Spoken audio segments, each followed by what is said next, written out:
Nekupuj jachtu teraz. Budú čoskoro v akcii. No a už je to tu.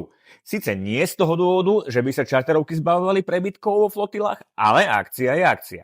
106-metrová kráska, ktorá bola pred 3 rokmi zaistená zlému ruskému oligarchovi, ide do dražby. Loď má hodnotu $325 miliónov a aby si ťa na dražbe vôbec všimli, musíš zložiť zábezpeku vo výške 11,6. Nečakám, že sa cena vyšplhá vysoko a z nejakého dobre nastaveného tendra by to mohlo vydať aj Slovákovi.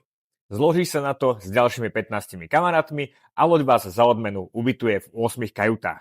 Máš k dispozícii fitko, bazén aj heliport. Akurát myslím, že helikopotvora v cene nie je. Pokiaľ si pozeráš zábery z tejto krásky menom Amadea, tak ti vysvetlím, prečo nečakám, že cena vylezie veľmi vysoko. Loď je vraj v super stave. Technicky. Právne je tu však trošku problém. Predávajúci síce tvrdia, že loď vlastní zlý ruský oligarcha a ten hovorí, že veru nie, čo mi pripomína nie jeden slovenský príbeh.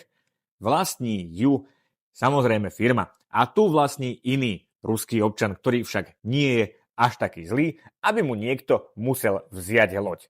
Takže sa predáva niečo, o čom vlastne nikto netuší, či to je.